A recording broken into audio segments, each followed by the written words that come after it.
some shit. Yeah, I mean, basically the podcast is ending. This is the last episode, so we're just going to get ruthless and just roast every guest we ever had. There's truly, like, no consequences. We don't care. Cancel us. That dare you. Yeah, this is our burn book episode. Fuck you guys. Yeah, fuck all y'all. Just kidding.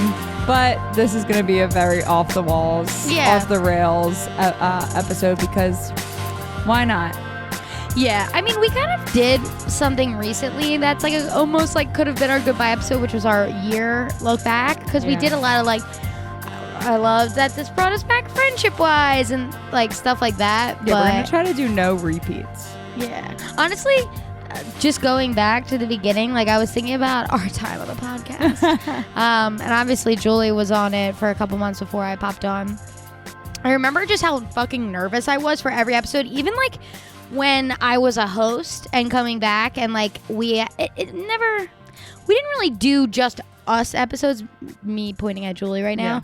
In the beginning, it was always a guest, so it's like every time I was like getting anxious and I'm like trying to think of a zillion things to fucking say. Yeah, you had to like write down questions. And then all of a sudden it turns into who the fuck cares? But more so like the episode is better when you YOLO it and have outside like ranting conversations versus being like this line in this episode and this line in that episode. Yeah. You know? Well, and there was a big thing that I pushed from the production standpoint where I really tried to not have a lot of male guests on the show. Every once in a while, if it was someone who I was just like, this person's really funny. Like if it was a Robert Bacon, I knew he was going to be funny and stuff like that.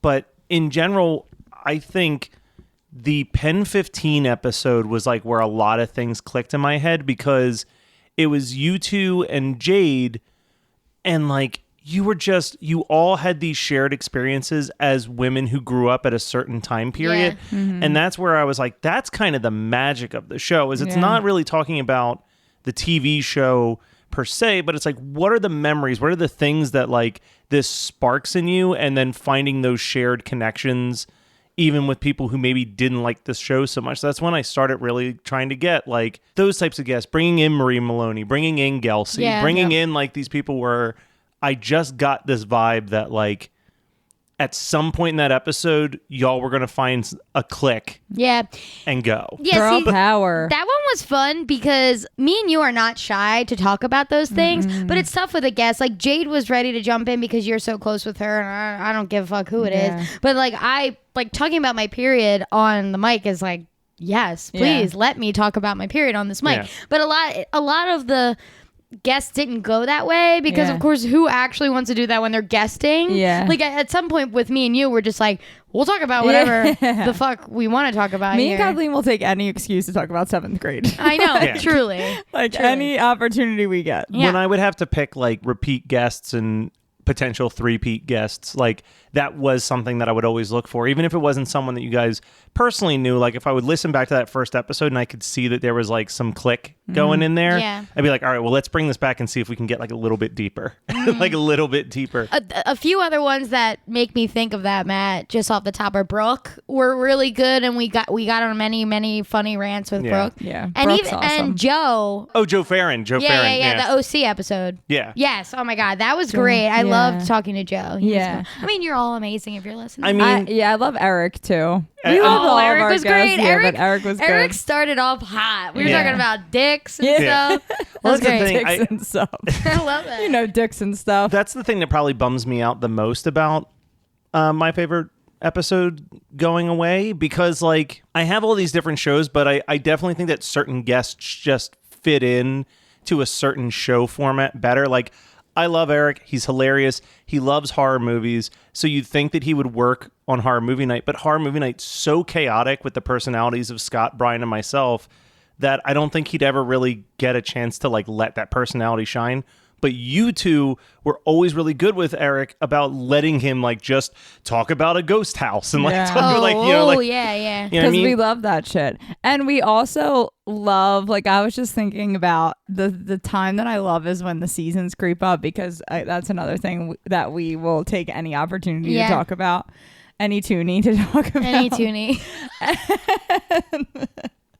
No. So like good. October through December is the best for us because we thrive. We get to watch holiday shit. The few recordings where we were like drinking pumpkin beers and like whatever. The best was my first hosting. I must have been on in, I feel like it was like September, early September, but it didn't air until maybe October because it aired right at Halloween, for Haunting of Hill House. Yeah. But it was like a hot Sunday morning, and I brought beers. We were drinking, and we drank them. Pumpkin beers at 10 a.m., which was just the best. It was fine. It was a Sunday. We used to only record on Sundays. I forgot about that. And then the panty hit, and then we were like, we can do any day of the week. Oh my God, let's talk about that. I can like remember sitting in my bed like staring at the screen because for some reason we never hooked up like a video, so I was truly just listening, and it was a tough thing to adapt to with a guest. Me and you can figure it out, and us three can figure it out, but with a guest you don't know how talkative they are, how chatty, if they're gonna jump in at any point. It was like, fuck, this is crazy. Yeah, and I think it was like a good thing that you always had us record multiple episodes because when the pandemic hit, we didn't record for like a month. Yeah. Because we couldn't. Mm-hmm. We didn't have too big of breaks ever. I think it was the pandemic and then my wedding. Really, yeah, those were the two big ones. I mean, what happened, but like you said, when the pandemic hit, that was when we were doing every Sunday, pretty much we'd record 2 episodes. Yeah. So like when the pandemic hit, we had like 6 episodes in the can ready to go versus we would have probably had to take like a month off. I remember the weekend I came home from Katrina's bachelorette and we did Cheer, Game of Thrones with Brooke, and in the third one. And I remember being like, I'm dying. No, when you came back, we did Cheer and the Daria episode. Oh, we did, right, because I wrote it on that napkin. Yeah, because I was going to say, I was late for Game of Thrones. Yeah, so. we did Game of Thrones, How I Met Your Mother, and Seinfeld all in a Saturday afternoon. Okay, that was exhausting. Yeah. That was an exhausting one. Sure was. But we kicked it off with Game of Thrones, which was a lit episode. I love arguing about Jonas Brothers with Brooke. Yeah. Yeah. Shout out, Brooke. Shout out, Brooke. We love you. We love you. Disneyto's sort of back. Roaring Twenties never went away. So yeah. Both Brooke shows that you can check out. Yeah. She's a star. She is a star. Big announcement, just because everyone's been following this. She finished. I finished Vampire Diaries. And we are so proud. I just feel like it was very ironic that I finished it a week before we were recording this episode because that was something that I could talk about. Mm-hmm. Very, very sad ending, I will say, but my overall review is that the beginning is really good. Corny, like I wouldn't sell you on it ever because you would just be like, yeah, but I love corny. I mean, maybe you would. I don't know. We'll talk. Okay, we'll talk. We'll chat. But I think that it could have been way less than the 7 or 8 seasons that it was. Like we could have took 5 seasons. Mm-hmm. I think people just get, when it keeps getting renewed, they're like, why the fuck not? Let's just write another thing. So it's almost like the same thing just kept happening over and over again with like witches and sirens and all this shit. But now I'm watching Atypical, which Matt and Kathleen both recommended. Incredible show. I cry all the time, and like not even like a glistening tear. Like I'm talking like hyperventilating, crying. Yeah. Like I'm not well. What did you say? My cheeks are still wet? Yeah, my cheeks were they're tear stained. Yeah, tear stained. Because you're like on season 2, almost season 3 at this point, right? Yes, I'm flying through it. Okay, so when you finish season 3, what you're also going to have to watch is Never Have I Ever, which is only 1 season because that second season is coming out shortly after the Atypical's final season. Yeah, so let's talk about all the really good shows right now. So we've got Love Victor just popped off. Great show. Season 2 was great. I have to watch that. A little bit triggering for me, but that's okay. That's okay. And then we've got Working Moms for me, at least. I don't know if you watched that yet. I watched some of it. I know, shout out to listeners, Chrissy and Lauren Longbottom. Chrissy, past guest. Lauren just he said Chrissy past guest. I know. Chrissy past guest. I was like, what? Chrissy past guest who talked about The Good Place, and then Lauren, her sister, both got really into Winona Earp, and then hit the point where it's no longer new episodes on Netflix, so they're having to wait for those new episodes. Yeah. So they both dove into Working Moms. I will say, and I'll say this a million trillion times, I said it on the Winona Earp episode, it's worth it to pay the $20 on Google Play for the entire 4th season because you get a special clip that's like 6 to 15 minutes for every single episode of behind the scenes. It's fucking incredible. It's like it was like watching new episodes to me, watching them do behind the scenes shit, and all the people are so fun that it was like I was like laughing and crying at the fucking behind the scenes things. So it's worth it. So if you don't want to wait, because sci-fi on Netflix is crazy, like The Magicians, always you have to wait a whole year. Yeah, when is season 5 of Riverdale coming on? Well, CW is actually pretty quick, but Riverdale's on a fucking like 6-month hiatus right now. Like it's not done this season, so I'm not gonna get it for a while probably. No. Damn it. Not until it's done. But the minute CW shows are done, they put it on Netflix. Okay. That must be the deal. But sci-fi, man, they piss me off, but whatever. And then, okay, so, and then Never Have I Ever, and then Atypical. Or Atypical, and then Never Have I Ever. All great, like, mini series kind of shows. And I would say Atypical and Never Have I Ever definitely, like, if this podcast went another year, both shows that would have absolutely gotten discussed eventually on here. Yeah. For sure. That's a good question. Do you have any shows that, I mean, I'm sure we would have done it, but do you have any shows that you wish that we did? I wish we got to do our Laguna Beach season 2.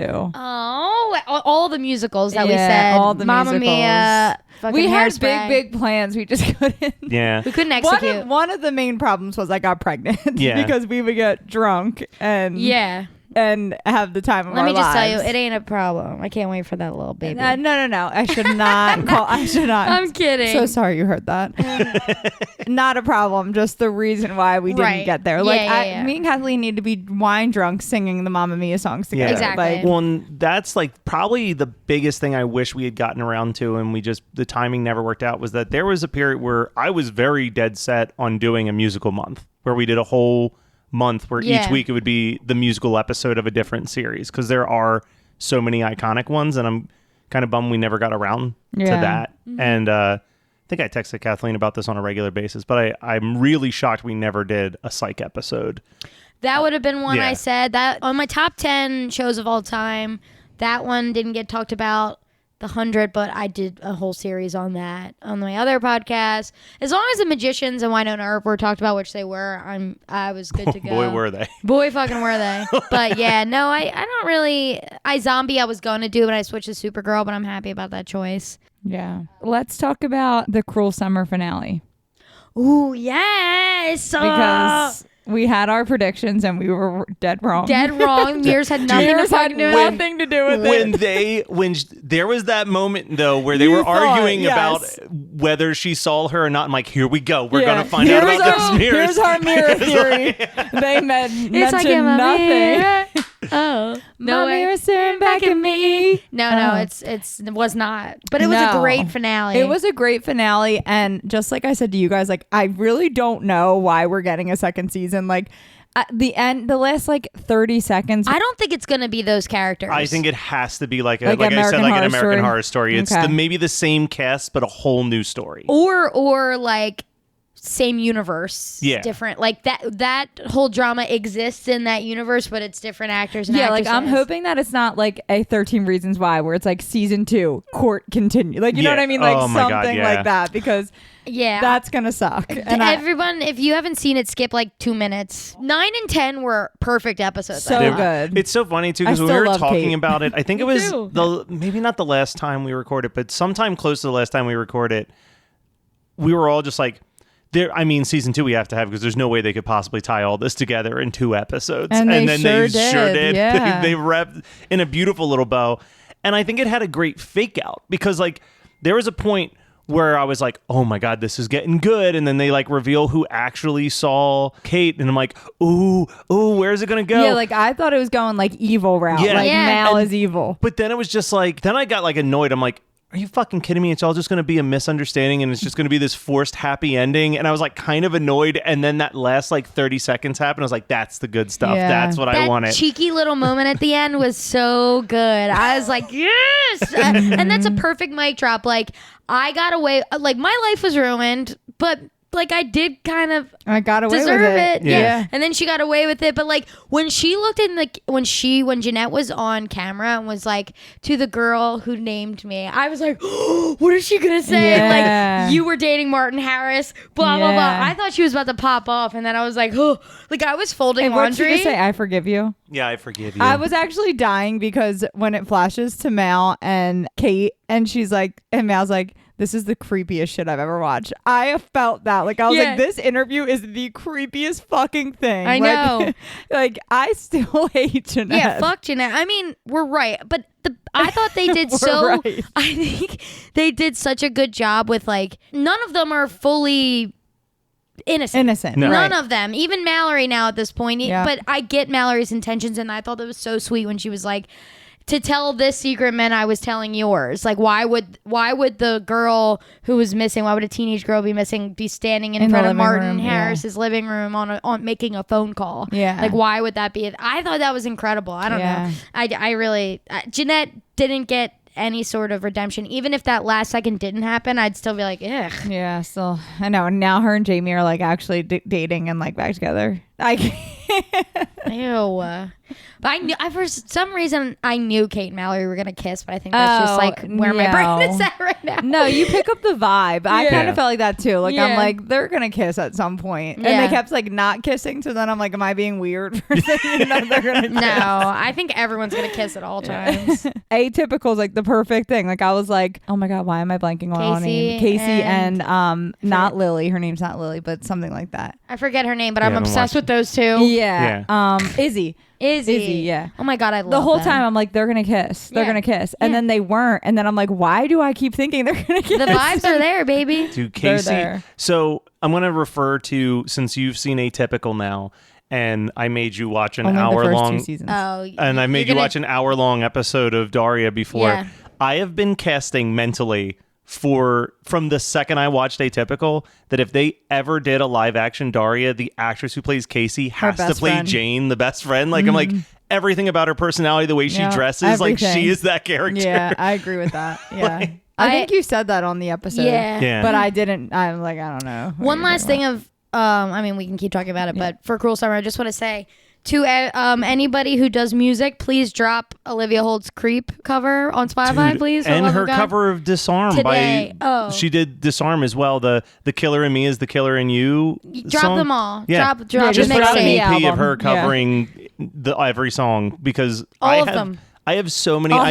I created a Spotify playlist just called Covers, just to have a place to put all of the really good Cruel Summer covers that popped up this season. You should watch Grey's Anatomy, and then it'll just rock your world. They are covered. Yeah, there's a lot of covers on Grey's Anatomy. Yeah. I love all of Miley Cyrus's covers too. Oh my God, accurate. You're going to make me lonesome when you go. Her Bob Dylan cover is like one of my favorite songs of all time. But yeah, so Cruel Summer's done for now. We're going to get a season 2. We know that for sure. Mm-hmm. Jessica Biel revealed that after she told us she doesn't get shots. She still will not vax her kids after she admitted that she still will not no, vax her I'm kidding. kids. But she revealed that the night of the finale that it was coming out. I actually was going to watch the finale live. Like, I was like really proud of myself. And then I saw that it came on at 10 and I was like, no shot. Like, I was like, if it came on at 9, but it's an hour. Dude, first thing in the morning on, what was it, Wednesday? Hulu. Yeah, just hopped on Hulu. I was like, let's see and where this is going. When you're paying for no ad Hulu, it's like, why even watch it live when you get to skip all the fucking commercials? No, Like, I agree with there's nothing that I can think of right now, except for maybe Mare of Easttown, but like, there's nothing I can think of where people are like that hardcore live tweeting spoilers out that can't wait until the next morning when it's on Hulu. I was actually shocked there was no spoilers on Cruel Summer. Like, posted anywhere. I sometimes wonder if it's only the 3 of us watching it. No. There's people watching it. No, people text me because of our episode on it, which has done easily our most listened to episode in the last like 2 months. Really? Oh, like 300-400 listens on that Cruel Summer's episode. Wow. Name this one Cruel Summer. Can you imagine how pissed people would be? We talk about it for 3 minutes. To be fair, we did talk about it. That's true. Is there anything you want to talk about with Atypical? Not really. I mean, just like I said to you before we started recording, like, I think that is such like an informative show that they should start showing in schools. Yeah. Like 100%. And it also makes me fucking hate kids. Yeah. Like, I'm just like, everyone is so mean and I'll fucking kill anyone that makes fun of anyone I love. Yeah. And the best friend is in Dear Evan Hansen, so I'm pretty stoked about that too. Yeah. And the best friend. Who's best friend? Sam's best friend at this. Oh my God. It's something Heed. Yeah. He's fucking fantastic. He's incredible. He's so fucking funny. He might be my favorite character on the show, but I do love Sam. Love him. Love him. Too. He was on, did you watch Quantico with Priyanka Chopra? He was on that, and that was maybe 6 years ago when he was an adult FBI agent, and now he's playing a teenager in a you current wouldn't show. know that he plays a good teenager. I know, Like, but isn't that Zahid, weird? by the way. Zahid is incredible. The episode, the sleepover episode, where they make him like buttered noodles with his family, like that. I know you guys watched it forever ago, but it's just, he's so cute. He's so good with Sam. Yeah. And he's just like funny. Like, I love that he's just like the stoner that he works with, but like he's so good with Sam. But that's the thing is, like, what I love about that show is that the people who are the best with Sam are the ones that just treat Sam like a normal, regular kid, because like that's all he wants. Yeah. Casey does too. Casey's that's what I mean. Casey's so good. She just treats him like a regular Casey brother. Are the best. The mom is kind of getting better. Good. I'm glad you think so. Yeah, like she kind of is getting better, but I just think she's annoying. I love the dad though. I love the dad.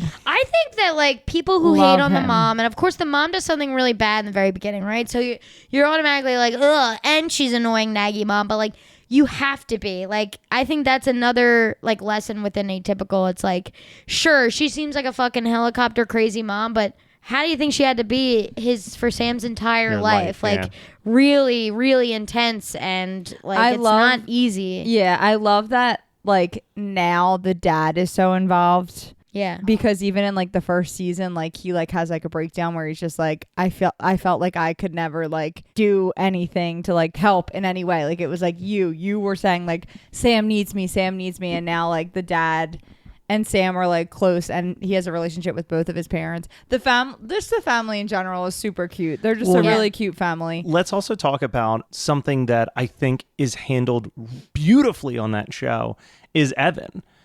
Casey's boyfriend, where it's like, wait, who is Sam? Sam's the main character. Oh, wait, you're saying you love Sam, the main character. Oh fuck! I was picturing Evan the whole time. Yeah. So Evan, it was in Quantico. Oh, I was like, Sam looks like a high schooler. Yeah. Oh shit! I haven't seen it in a year. No, I was gonna say like Evan, because that is a very tough balancing act to write a script around, where it's like, how do we do this where you don't hate Izzy, you don't hate Casey, and you don't hate Evan, and they somehow walk that line perfectly, where all of their feelings and reactions are like justifiable, realistic, and understanding, while still like respectful towards each other. Don't spoil anything. I think Atypical did it better than Love Victor. Yes. Whereas in Love Victor, Mia is just an angel, a sweet angel. Because I'd be like, "Fuck you guys." Yeah. All right, wait, guys, stop. Okay, we'll Do you watch Love Victor? No, but I'm going to. Oh, okay. Okay. All right. And right now, where I've seen is Casey and Izzy almost kissed, but nothing happened yet. Sorry. Well, I didn't say anything. Okay. Their first kiss is so good. Yeah, I mean, I know they're gonna fucking kiss, like actually kiss. It's really inevitable. good. Yeah. It's. So But you saw them in the car. no, I saw them in her bedroom on her birthday party. Oh, so you have not finished season 2 yet? No, she said she was halfway through almost. Yeah, I have 5 minutes left of the season 2 finale. Okay, that's the scene you missed. The car scene, but they don't kiss in it. So Well, and it makes sense because she says, it's like a in that really episode, like that she's like Casey's will they, hanging out. won't they, like little hand touchy type stuff. I do love Evan and Casey though. You know what? Whatever. Love it all. Yeah. Happiness. Yeah, Yeah. there's really not a character that you like. Yeah, there's not really anyone hate, like the mom like agitated me a lot in the first season. Like I'm like, gosh, why are you this way? But then she's growing back on me, and I just fucking love the dad so much. Wait, so what's the girlfriend's name again? Sam's girlfriend? Paige. I love Paige, and I'm so biased because she's Bailey and Sister of the Traveling Pants, and like R.I.P. my girl Bailey. Yeah. But I think she's so fucking funny. Like her with that stuffed animal in season 1 solidified it for me. I was like, she is the best. Yeah. Because she's nuts. She's absolutely nuts out of her absolutely mind. nuts, yeah. But season 3, she's good too. Like she keeps going. And She's just wild. She's good with. She's like another one, and it's exactly what Matt said. Like they're so good with Sam because they just treat him like. Yeah. He wants to be treated, and they treat him like he's a person, like you should treat anyone. Yeah. You know. Let's talk about a couple scenes that destroyed me. Okay. Okay. All right. The bus scene in the first episode of season 2, when he confesses his love to Julia. Oh. Wait, not bus at the restaurant. No, he gets on the bus.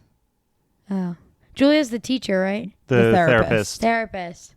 Isn't there like a dinner party scene where he like shows up to a dinner party with her? I don't know. Yeah, I don't remember that. I haven't seen that. What? Oh no, Bailey. Oh no, Paige.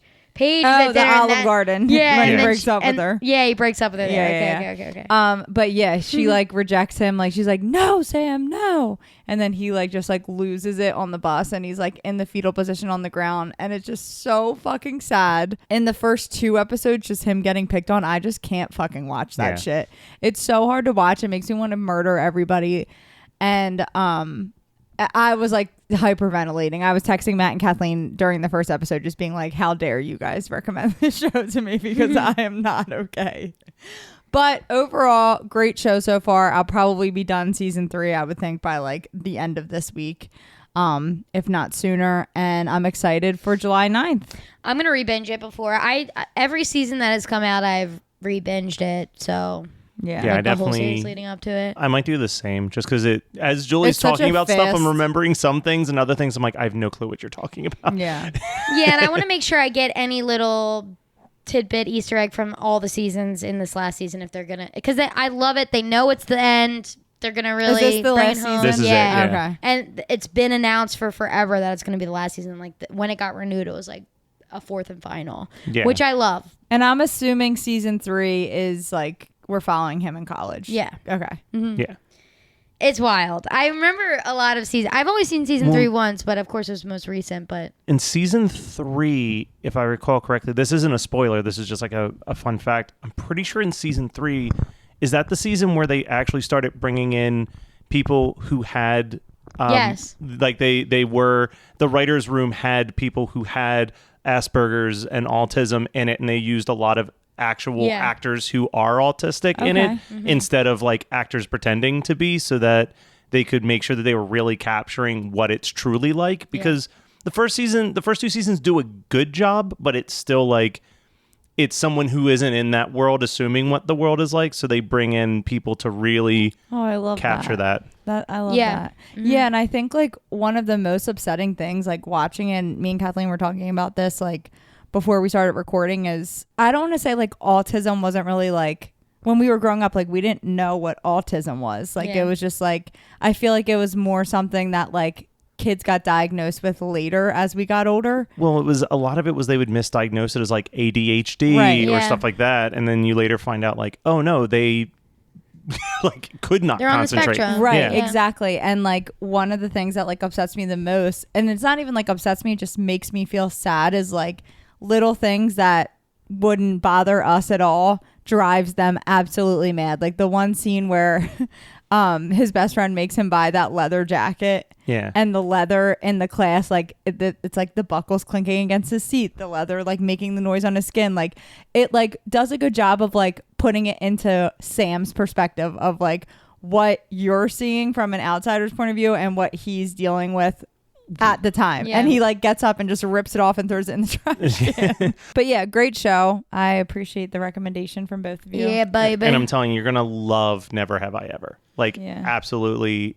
That one's a little less cryy, which is weird because it involves a dead parent. But I think I need to rewatch season 1 because I watched it during my depression time, and I was like, it was good. Yeah. But I wasn't like, I love this like you do, and I think I would actually love it. I think... Yeah, it's probably because it was just not the time. Yeah. I think it just captures a lot of the same like overwhelming joyfulness that I get when I watch Atypical. Yeah. And it was, taken from the perspective of like this girl who's the only Indian girl in her entire grade, and she's known as the girl with the dead dad because her dad died during an assembly, and it's all about her trying to like reclaim her identity as not the girl who has the dead dad, but like the cool girl that everybody likes. She is slightly insufferable though, which is I think the part that I'm like, okay, am I being too harsh on her, or would I always feel this way? Am I being impressed? Because I don't like it when I don't love the main character of a show. I do not love that. I agree with that. I think like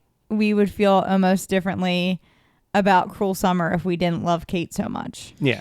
Oh my God, yes. If Kate was like a little less likable, I'd be like, fuck this show. I think honestly, if it was about like Jeanette and Mal, I would probably be out. And like, but Mal grew on me towards the end. Don't get me wrong. I like Mal a lot. But in the beginning, I did not like Mal. You know what was weird in Cruel Summer? The mom storyline, like Sarah Drew. Like I'm still not following it, and like I really don't know what happened. And then it was just kind of like they talked about it in one episode, and then we never got anything else. She may as well have not even had a mom. Yeah. Like, to me, she played zero significance besides the fact that, like, she had a part in Jeanette's wanting to be popular because she was like, yeah, you should be like that. Jeanette. Like, 7th grade I mean, Jeanette, it was that. It was that. Like, yeah, and it's my birthday. Ew, I hate her. I know. It's my 13th birthday. Ew, why are you so good at that, Jeanette? I don't know. My only talent. I Jeanette am Jeanette. Kelly. well, do you remember? Kelly. Julie used to be very good at doing people talking with a retainer voice. Because remember, there was that one commercial that you used to always quote. The one with the most dental work. Yeah. What commercial was that? I think it was for picking your insurance plan. But the daughter had braces. They're like, no, find the one that gives the most maternity leave. Oh, yeah. It's like the one with the most dental work. Yeah, that's my only talent.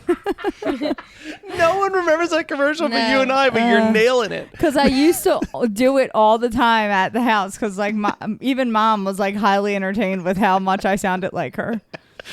Yeah, it's not fun having small talents. Yeah. Well, I mean, Julie, how are you feeling about this being the final episode? Because, I mean, the origins of this show was literally you said, Matt, I want a podcast. And then like a week or two later, I texted you and was like, how would you feel about talking to people about their favorite episode of their favorite TV show? And you're like, I could vibe with that.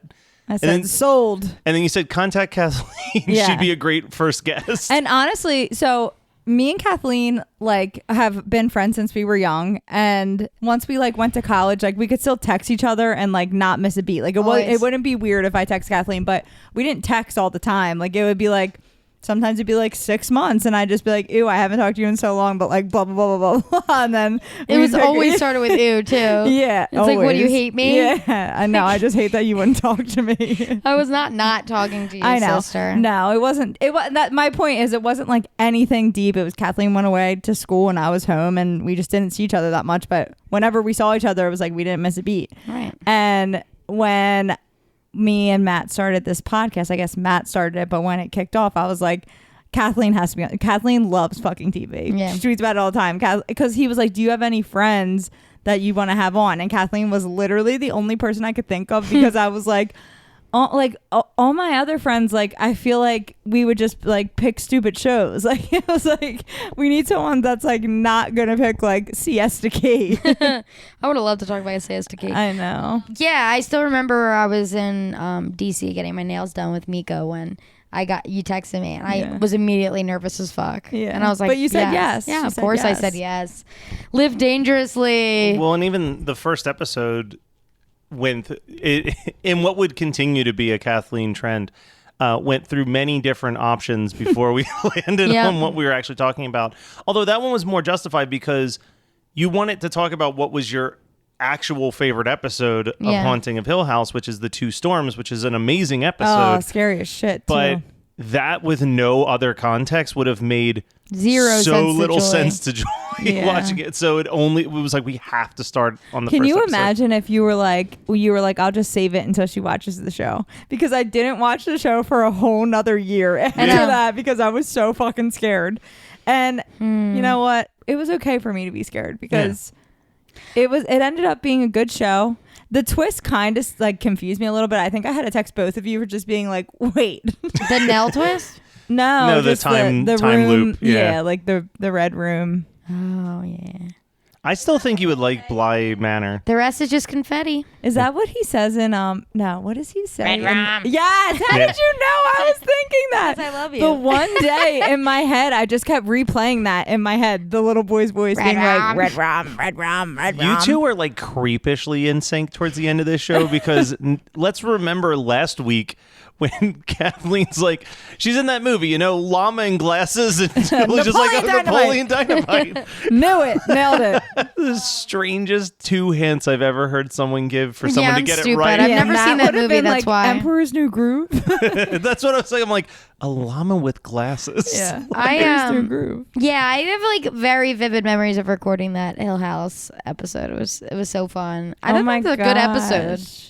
That was a good episode. It was a good episode. I remember I watched it at like 8 o'clock in the morning. The one we talked about. No, like, I know. Our podcast episode was a good episode. I know. But I was just saying, like, I knew it was going to be scary as fuck. So I watched it daylight in my old living room, Matt's living room now. And I was just like texting Kathleen the whole time being like, I fucking hate you. Like, how dare you pick this? Because I don't like the ghost shit. I just don't fuck with the ghost shit. Yeah. Give me any type of movie like Scream and I'm in. Yeah. Oh, yeah. Like Scream, Michael Myers, Jason, Freddy. Give me those guys. The real life murderers. Yeah. You're like, I want it to be like, this could happen to me. I think that's what she thinks about ghost stories. Yeah, like I think that's like, but you know what? Now you're freaking me out. So we're going to change the subject. Yeah. Yeah. Aww. So anyways, yeah, I think that in the beginning, I wanted to get into a new hobby because I really didn't do shit. And Matt got me there, and we did this for what, 2 years? Almost 2 years, yeah. Yeah. We're it'll be 2 years in August. That's Unfortunately, insane, we're you guys. 9 episodes shy of 100. I was hoping we could get to the 100th episode, but whatever. Right. We still Do we know how count it as a many win. minutes this is? How many minutes of podcast we've posted? Because whatever it is, double it. That's how much time we've spent together. Yeah. Back. It's producer Bat. How dare you? It's producer Brett. Shut down the power. We lost. Oh, no. So that is when we lost power. Thankfully, we were able to save about 90% of the recording so that we could release this final episode. And now it's just me, producer Brett. And it's hard for me to call any podcast that I work on my favorite. Each one holds an important place in my heart, but my favorite episode of is definitely the most important show that I've ever made. Beyond the fact that it brought me much closer to my sister Julie, it also allowed me to make a ton of amazing friends. Kathleen quickly became a kindred spirit in my life, and many of the guests have become close friends since they appeared on the podcast. But the most important thing is that this was the show that gave me the confidence that I could make it producing podcasts full time. My favorite episode of is going on hiatus, possibly forever, but please stay subscribed. And I hope that maybe in the future, another show can be born out of this, or maybe the show will return years later. But even if not, it would be one of my fondest podcasting memories regardless. I'm trying to find words to express how it feels to walk away from something that you love so much. And I think the best that I can come up with is, and this is how it feels.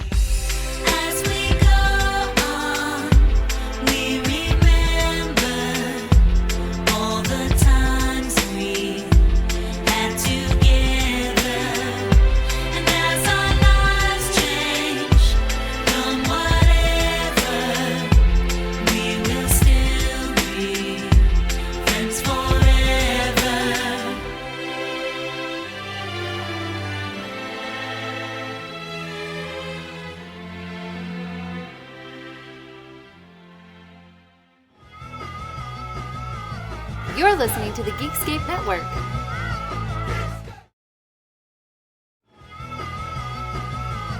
You're listening to the Geekscape Network.